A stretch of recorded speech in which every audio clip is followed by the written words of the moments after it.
This is Inorganic Chemistry, Chapter 3, Molecular Symmetry. Section 3.1, Symmetry Operations, Elements, and Point Groups. In this table, we have symmetry operations, symmetry elements, and the symbols. There are only 5 types of symmetry operations. The first one is identity. That means doing nothing. The symbol is uppercase E. The second, rotation by 360 degrees over n. N is an integer. It's an n-fold symmetry axis. The symbol is C sub n. So if you see C sub 2, that's rotation by 180 degrees. C sub 3, 120 degrees. C sub 4, 90 degrees. C sub 5, 72 degrees. Reflection with respect to a mirror plane. The symbol is sigma. Inversion with respect to the center of inversion. So you have to identify a center in the molecule. The symbol is I. Finally, rotation by 360 over n degrees, followed by a reflection in a plane perpendicular to the rotation axis. So there are 2 steps: rotation, reflection. And this reflection mirror plane is perpendicular to the rotation axis. It's called improper rotation. Sometimes this rotation is called proper rotation. And this is improper rotation. The symbol is S sub n. So S sub 4 means you rotate 90 degrees, followed by a reflection. I highly recommend you to use this website, symotter.org, to study symmetry. And this is a tutorial video, 35 minutes, on how to use this website to study symmetry. So first, let's look at this C2 rotation, 180 degrees. This atom is moved to here. This atom is moved to here. This atom in the middle doesn't move. C3. Imagine this is ammonia. When we do one C3 operation, it's 120 degrees. This one goes here, this one goes here, this one goes here. And we can do another C3. It's called a C3 superscript 2. And then you rotate this marked atom to here, and then to here. What about C33? That's just identity. C33 is identity, C44 is identity. Now let's look at the mirror planes. So imagine this is a water molecule, and then it has 2 mirror planes. The first mirror plane, if we do a reflection with respect to this mirror plane, this atom will go here, and this atom will go here. Well, there's another mirror plane that contains all 3 atoms. So if you do a reflection here, there's no change because all 3 atoms are inside this plane. So however, we still call this a mirror plane. So you have sigma V, and then you have sigma V prime. For ammonia, you have 3 mirror planes. There are sigma V prime, and sigma V double prime. Now let's look at the inversion center. So over here, you have an atom bonded to 6 other identical atoms. Over here, you see an inversion center. When we do inversion, this 1 goes to 6, 6 goes to 1, 3 goes to 5, 5 goes to 3, 2 goes to 4, and 4 goes to 2. So this is called inversion. I want to emphasize C2 and inversion are different operations. Sometimes people get confused. So for example, if we look at this molecule, we can do a C2 operation, we can do an IPA operation. All right? So let's do a C2 operation. Let's say this is the axis. All right? So if we rotate about this axis, what will happen? Well, so this will rotate to here. Oh, this will rotate to here. This will rotate to here. So the yellow and pink exchange. And then this go here, this go here. So this 2.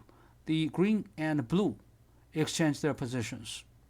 What about these two carbons? Well, these two carbons also will swap their positions. So this go here, this go here.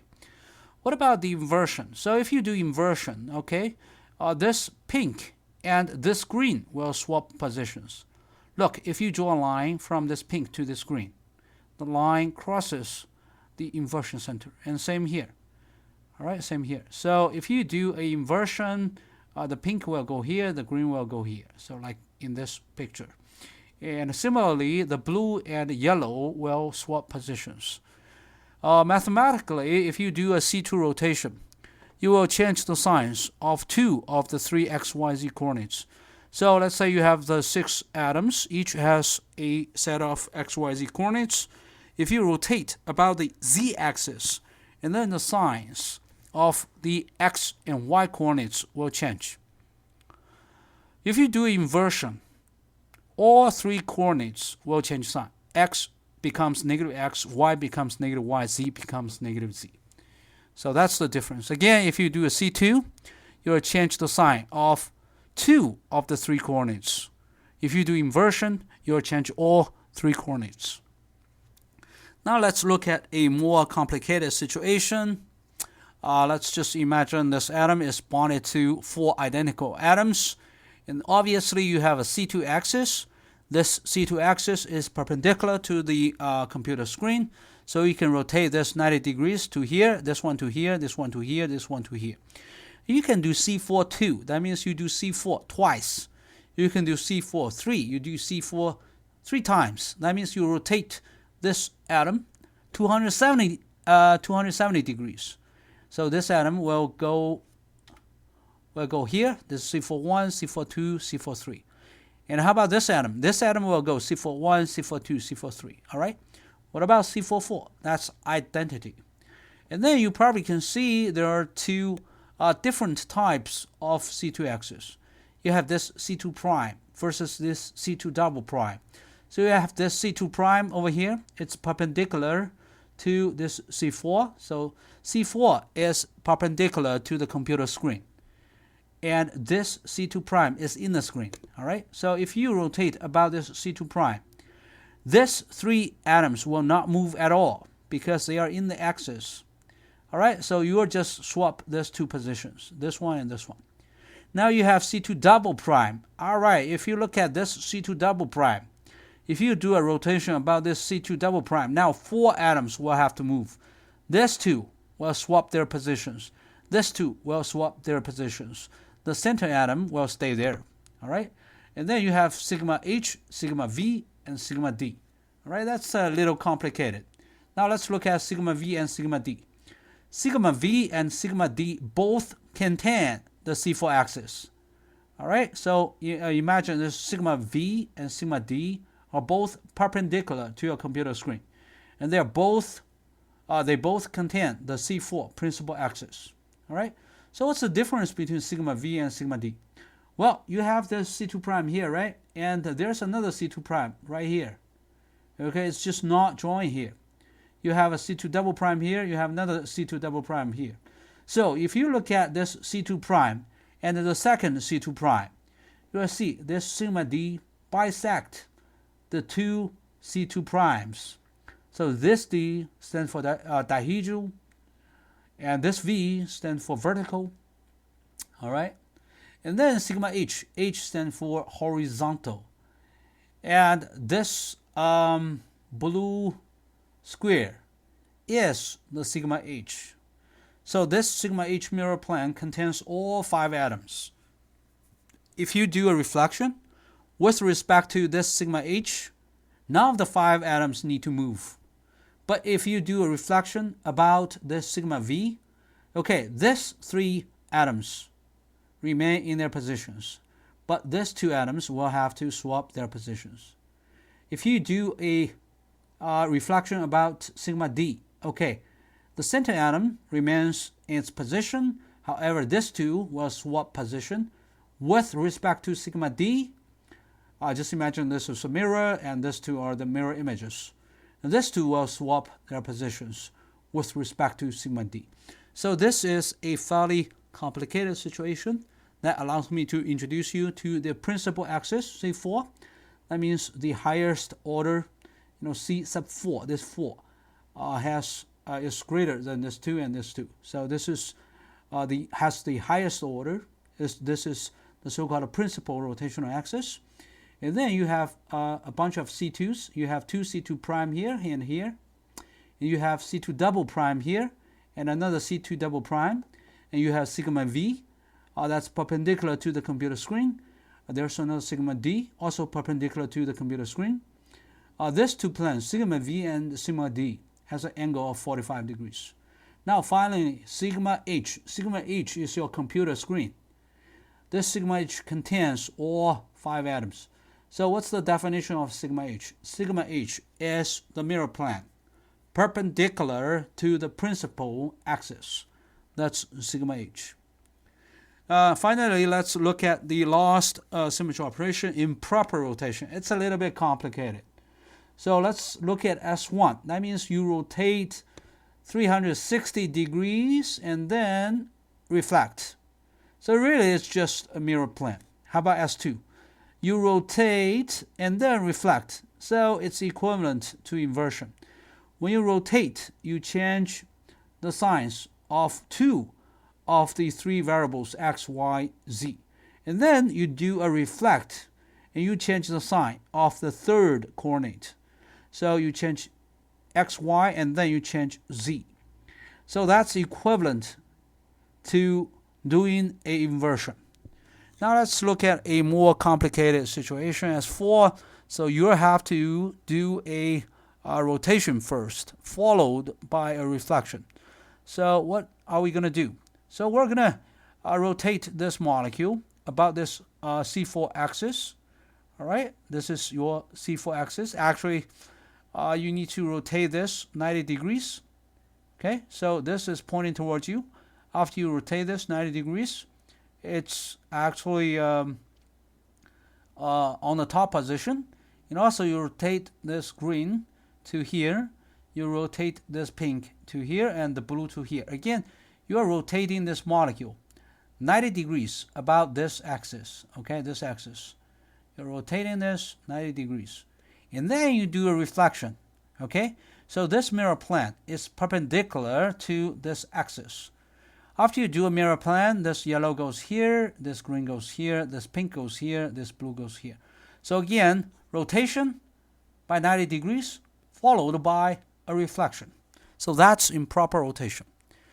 And now let's look at the point groups. So we can use this flowchart to determine which point group a molecule belongs to.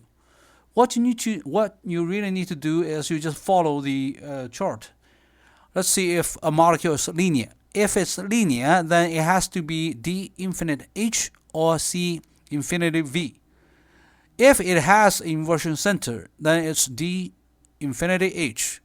Without inversion center, it's C infinity V. Let me give you an example here and here.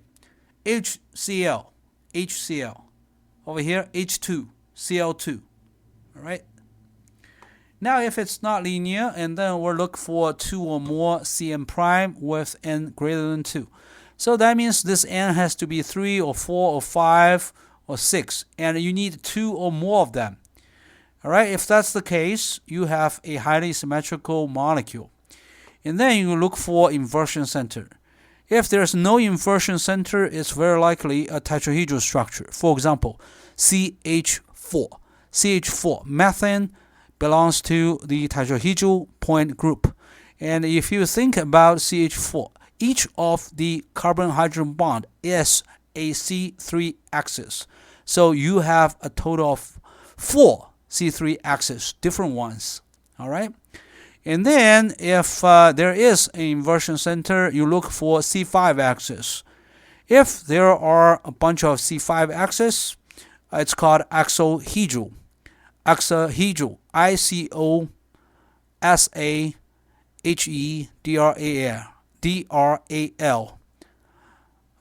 Icosaedral.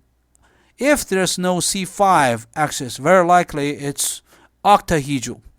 Okay, I can give you another example here. Let's just imagine a transition metal is bonded to 6 different chlorine atoms. top, bottom, left, right, front, back. That's a octahedral structure. All right, over here, this is a bit more complicated. I'll show you the structure a bit later. Okay, what if you have only one Cn axis in which n is greater than 2? And then we go here.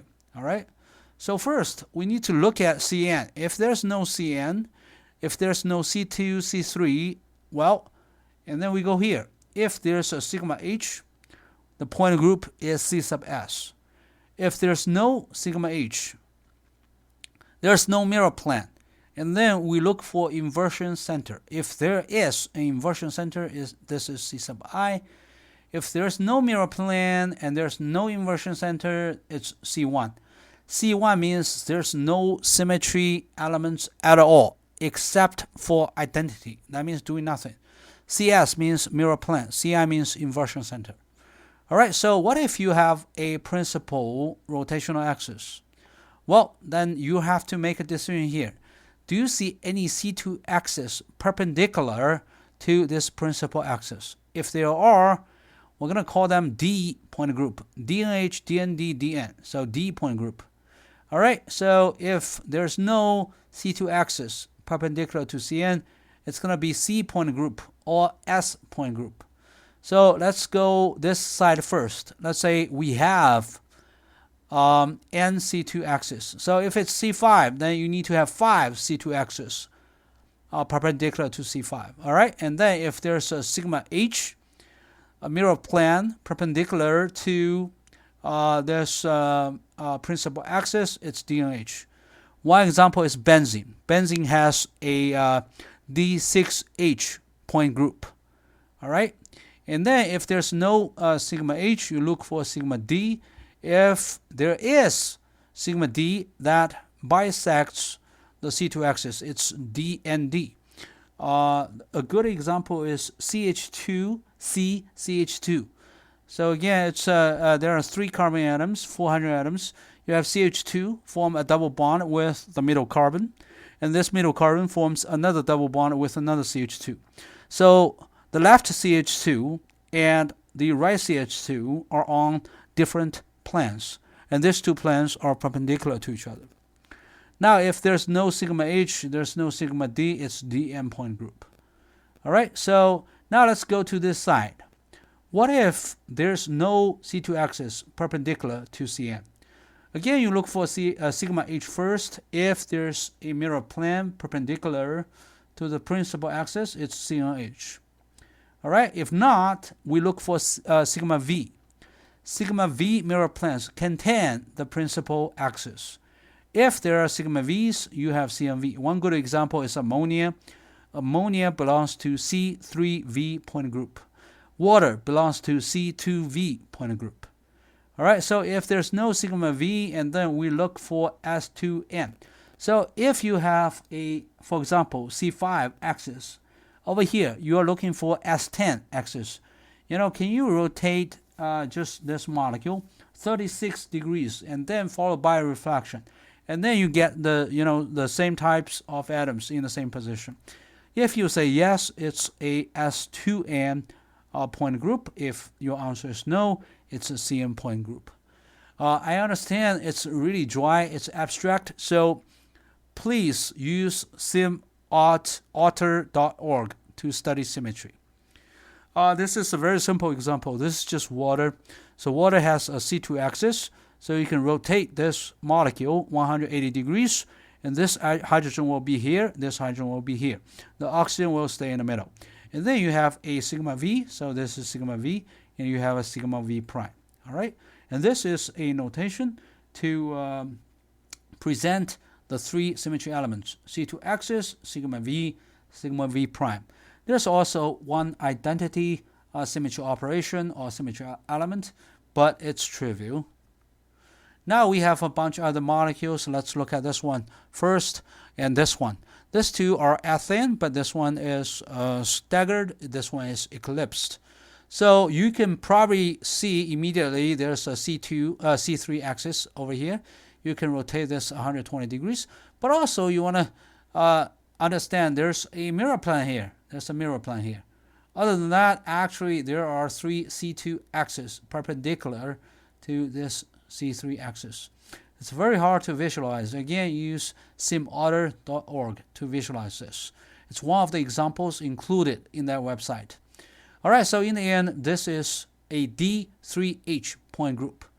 This one is different. This one is staggered, and you will see there's a C3 axis here as well, but also a S6 axis. That means you rotate 60 degrees followed by a reflection. So this one will rotate 60 degrees to here and then followed by a reflection to here. This one will go here, and this one will go here. So this one go here, this one go here, this one go here. That's the improper rotation. And also, pay attention here, you have an inversion center. Look, you have an inversion center. And also, you have 3 C2 axes perpendicular to the principal axis. Again, it's a little bit hard to just imagine by looking at this two-dimensional picture. Use symotter.org. They have these 2 examples. They will show you the operations, 3-dimensional rotations and reflections. So be sure to use that website. And then this CO2, this is D infinity H. And this one is also linear C infinity V. Why infinity? Well, that means you can just rotate this molecule just a infinitesimal angle, and it will remain in its original position. You don't have to rotate this, 180 degrees or 120 degrees. You can rotate this by 0.000001 degrees about this axis. All right, there are many other examples. C1, that means no symmetry at all. This silicon is bonded to hydrogen and chlorine and bromine and fluorine, so there's no symmetry at all.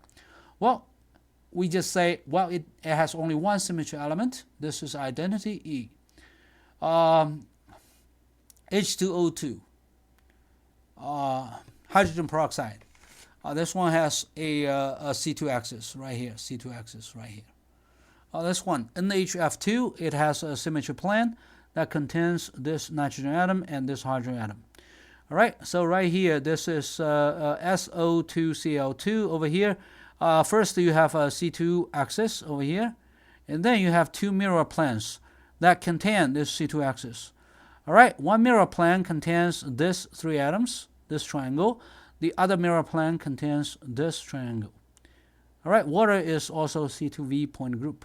Now ammonia, this is ammonia, C3V. You can see a C3 axis here, and there are 3 mirror planes that contain this C3 axis. Now this is just C infinity V, and then D groups. So when you see D point groups, that means you have C2 axis perpendicular to the principal axis. So principal axis has the greatest n, but in this case, you have a C2 here, you have another C2 here, and the third C2 is perpendicular to your computer screen. So you have 3 C2s. Which one is the principal rotational axis? It doesn't really matter. So just pick any one. The other 2 are perpendicular to the principal C2. And therefore, it's a D point group. And then you probably can see there's a mirror plane. If I choose this one, this axis as my principal C2, and then you can see this is a mirror plane perpendicular to the principal axis. Therefore, it's a D2H. D3H, it's easier. You have a C2 here, C3 here. This is C3. And then you have three C2s, 1 C2, 2 C2, 3 C2s. And then you have a sigma H, a mirror plane that contains all atoms. Now D4H, you have a C4 axis, a sigma H, and 4 C2 axis, 1, 2, 3, 4. These 4 are all perpendicular to the principal axis. Now D infinity H, that's easy. It's linear molecules with an inversion center is D infinity H. Tetrahedral, CH4, or anything that looks like this CH4. OH point group, again, you have this structure with the center sulfur bonded to 6 fluorine atoms. This is octahedral. All All right, so now let's look at a few more examples with pictures, bigger pictures.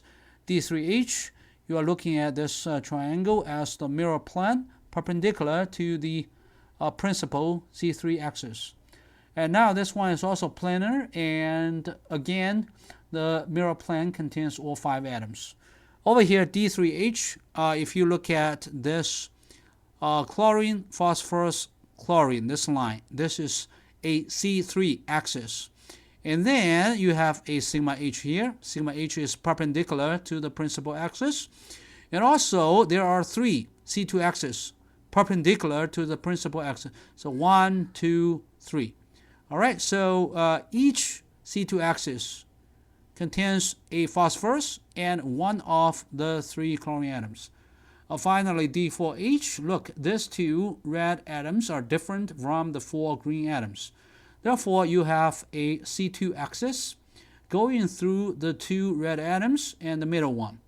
And then you can rotate this 4 green atoms by 90 degrees. And other than that, you have a sigma H. So these 4 green atoms are in the sigma H mirror plane. All right, and then you have, I think, 4 mirror planes that contain this axis. Other than that, you have C2s. You have, this is D4H. That means you have 4 C2 axes that are perpendicular to the principal C4. So can we identify this 4 C2 axes? Okay, here's 1, 2, and then 3. And the last one is perpendicular to the computer screen. Again, it's very difficult for me to illustrate these examples on a 2-dimensional screen. So I want you to look at this symotter.org and study as many examples as you can. And now this is TD symmetry, this is octahedral symmetry, and then this is icosahedral, ICOSAHEDRAL. They're all these different structures are icosahedral structures. This one is the famous carbon-60 fluorine structure. This one has, I think, 12 5-member rings. So this one is a 5-member ring. On the other side, there's a 5-member ring. And then I think you can find a total of 10 in the middle. So like this one, like this one, like this one, and this one. So that's carbon-60. And other than 5-member rings, I think there are also 26-member rings in this structure. So this is also icosahedral, and this is how you draw it. So you need to draw a cube, and then you draw a line here, a line here, and a line here, and then 3 dashed lines, and then, so look, so you have a line here, all right, and a vertical line here, and another line here, and then 3 dashed lines, and then you add more lines, you make this IH point group. So finally, be sure to use this website. This is a great website. It's better than reading any textbook. And then be sure to watch this video to learn more about symmetry and learn how to use this website, symotter.org, to learn symmetry.